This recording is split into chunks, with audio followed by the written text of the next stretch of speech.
Hi, my soapy sunflowers, and welcome back. Today we're making dishwasher tabs. If you would like the recipe, please head over to my Patreon and it will be there. But for now, it's already pre-measured and ready to go. And we are starting off with washing soda. You can use baking soda. It's not as powerful, but you could do a half and half maybe of washing soda and baking soda. But here I am just using washing soda, and it's considered really good because it acts as your water softener, which raises the pH level of your water, which really helps cut through grease and oil, and it just makes it better at cleaning dishes. Next, we put in borax. Make sure you're really breaking up any little clumps there. And it's really good because it's got an alkaline nature, which helps break down grease, oils, and tough stains. I like to really mix things around as I'm going and getting all those little clumps out.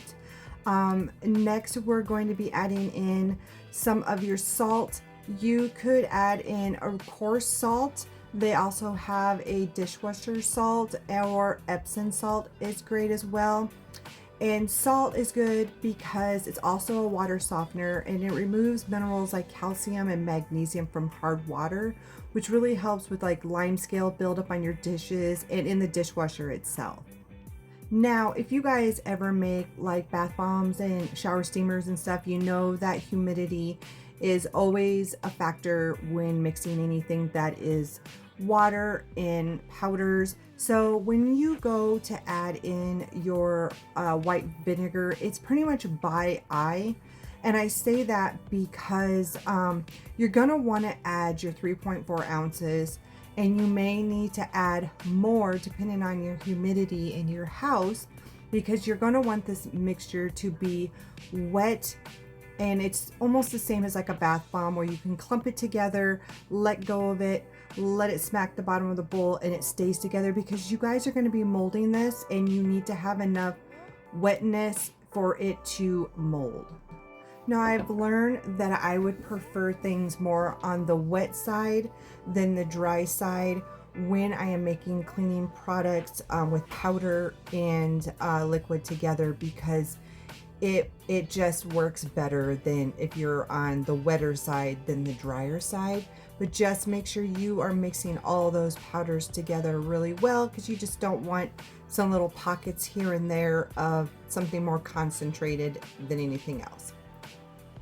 Now add your vinegar little by little, making sure that you're mixing. So you know when you pour anything liquid into powder, you get like those little wet balls inside of there. So make sure that you're going through and really breaking those up, slitting them up, running them between your fingers, but just, you know, make sure everything is combined properly. I always try to state this because I get a lot of people that will say, you know, it's not molding right. Well, a lot of times it's not that the recipe is wrong, and that's not just with mine, but that's with anybody's. It's not the recipe, it's your mixing skills. So you have to really make sure with anything, when you use powder and liquids together, whether that's oil, you know, water, alcohol, whatever, make sure that you're really mixing and breaking up those little balls, those little pockets, because that's where your moisture is that needs to get into your recipe. So make sure that on the very bottom of the bowl is always a layer of powder.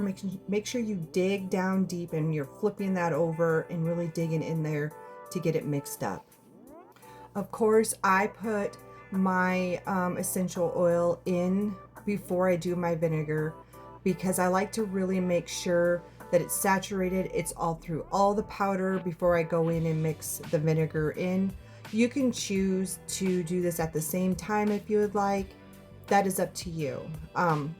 Honestly, if you're mixing really good, it's not going to matter. I just do it this way because I've always did it that way. And then you're just going to keep mixing over and over until it's all combined really well.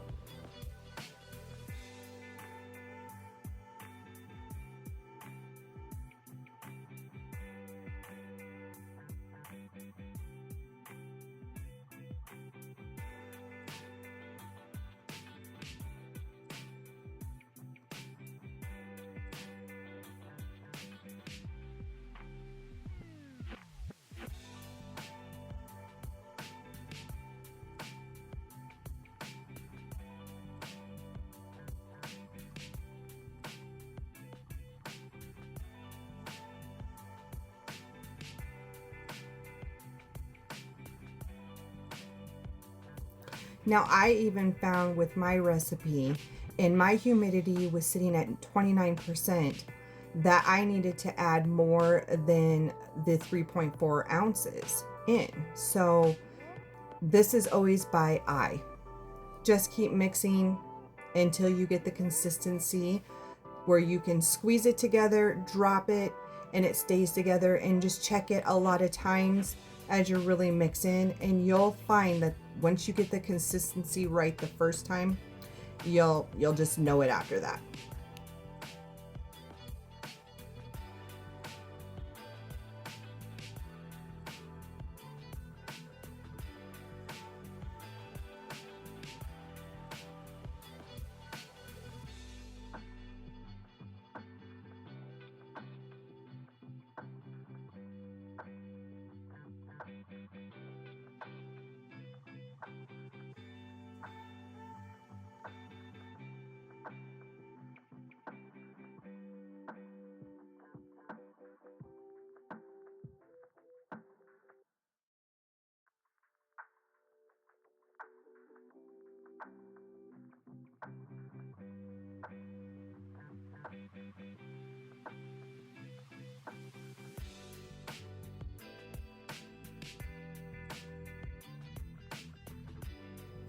See how I keep checking it, make sure that it's staying together.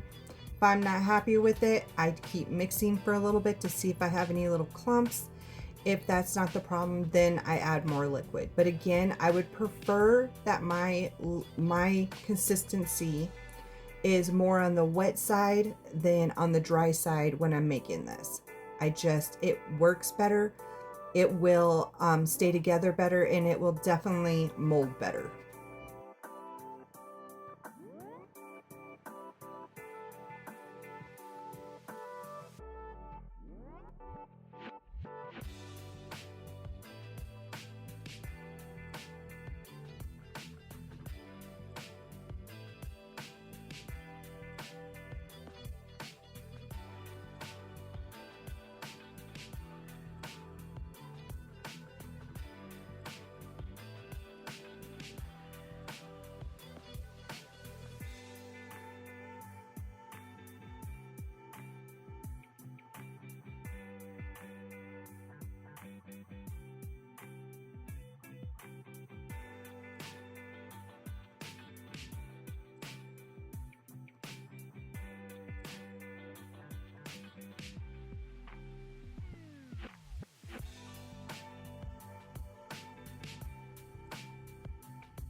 All right, I am so happy with this now, and it is go time. Now, these molds I get off of Amazon.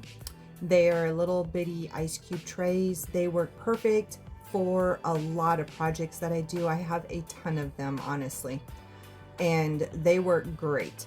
But rule of thumb, I always tell you guys, is really pack things in.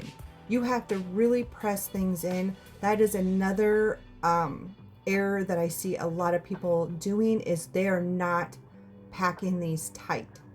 You cannot just put the powder on and put them in and put a little smash and go. It's really shoving them in and moving your powder in, making sure there is no more powder that can fit into a tiny spot.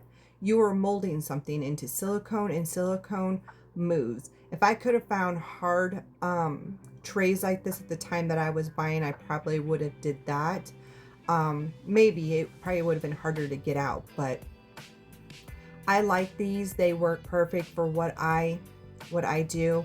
You just got to really make sure you're packing. See how I really press it in there, and if there's any dips, so those lines that are closest to me in this video, you'll notice that it will need more powder. They're not quite packed enough.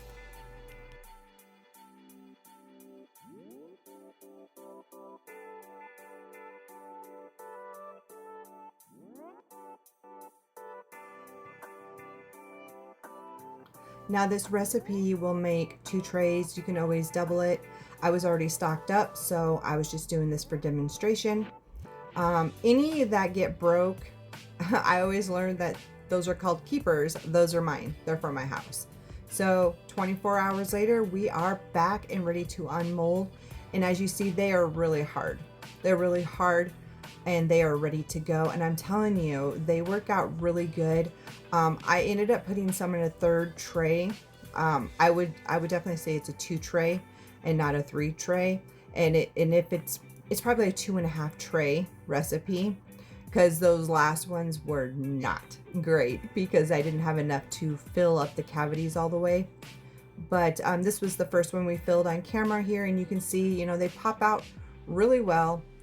They are the perfect size to stick in the dishwasher, and that's it. It's really easy to make. I hope you guys really enjoy this recipe and that you guys will use it and sell it and do well. And I'm glad more people are going the natural way, because honestly, all the toxins we put in our bodies is insane. So here you go. Watch the rest of the video and you guys have a great day.